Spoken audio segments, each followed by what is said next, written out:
கோவை செம்பேடு பகுதியில் உள்ள பழங்குடியினருக்கு சொந்தமான 44 ஏக்கர் நிலத்தை திரும்ப அளிக்க வலியுறுத்தி பல்வேறு அமைப்புகள் அந்த பகுதியில் இன்று போராட்டம் நடத்தி வருகின்றனர். இது தொடர்பாக நமது கோவை செய்தியாளர் ஷெர்லி அளித்த கூடுதல் தகவல்களை தற்போது பார்க்கலாம்.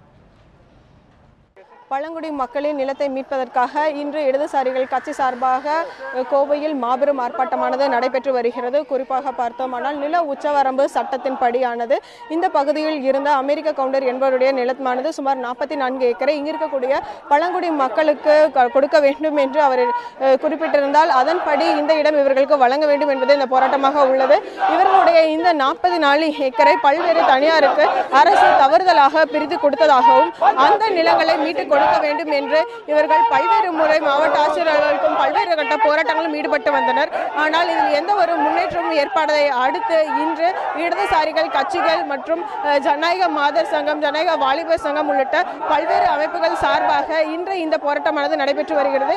இந்த போராட்டமானது அதாவது இருட்டுப்பள்ளம் பகுதியிலிருந்து அவர்களுடைய 44 ஏக்கராக இருக்கக்கூடிய நிலம் சொல்லப்படக்கூடிய முட்டத்து வயல் என்ற இடத்திற்கு நடைபயணமாக செல்கின்றனர். சுமார் 500க்கும் மேற்பட்ட மக்கள் ஊர்வலமாக சென்று கொண்டிருக்கின்றனர். அவர்களுக்கு இந்த நிலத்தை மீட்க வேண்டும் என்பதை ஒரே கோரிக்கையாக வலியுறுத்தி இந்த போராட்டத்தில் ஈடுபட்டு வருகின்றனர். இதுவே போராட்டம், இது முடிவு அல்ல, இதுவே தொடக்கம் என்றும் இந்த போராட்டத்தில் ஈடுபட்டவர்கள் குறிப்பிட்டிருக்கின்றனர்.